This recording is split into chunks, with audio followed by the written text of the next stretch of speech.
நீங்க தூரத்துல இருக்கிற ஒரு ஸ்ட்ரேஞ்சரோட வாழ்க்கைய வாழ்ந்தா அந்த வாழ்க்கையால ஒரு லவ் உருவாகுமா? Hi all, this is Jovik and இது என்னோட சீரீஸ் எனக்கு பிடிச்ச படங்கள். அண்ட் இந்த எபிசோட்ல என்ன மூவி பத்தி பார்க்க போறோம்னா யுவர் நேம். இது ஒரு அனிமே மூவி. இது நார்மல் லவ் ஸ்டோரி மாதிரி இல்லாம சயின்ஸ் ஃபிக்ஷனும் ஆட் ஆகுது.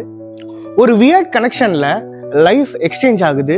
ஆனா ஒருத்தர் டைரக்டா மீட் பண்ண முடியாம இருந்தா லைஃப் எக்ஸ்சேஞ்ச் ஆனாலுமே ஒருத்தவங்களுக்கு ஒருத்தங்க லெட்டர் எழுதிக்கிறாங்க, கேர் பண்றாங்க. ஒருத்தவங்க வாழ்க்கையில இவங்க போய் ஹெல்ப் பண்றாங்க. அது ஸ்லோவா ஒரு ஹெல்ப்பை தாண்டி ஒரு கேர்ன்ற ஒரு ஸ்டேஜுக்கு வருது. இந்த மூவில சொல்றது என்னன்னா, லவ்ன்றது ஃபேஸை பார்த்து மட்டும் வரணும்னு கிடையாது. சம்டைம்ஸ் டீப் கனெக்ஷன்ஸ்லயும் கூட அது உருவாகலாம். அண்ட் நீங்க emotional, romantic, fantasy, science fiction மூவிக்கு ஃபேனா இந்த படம் டெஃபினெட்லி ஃபார் யூ.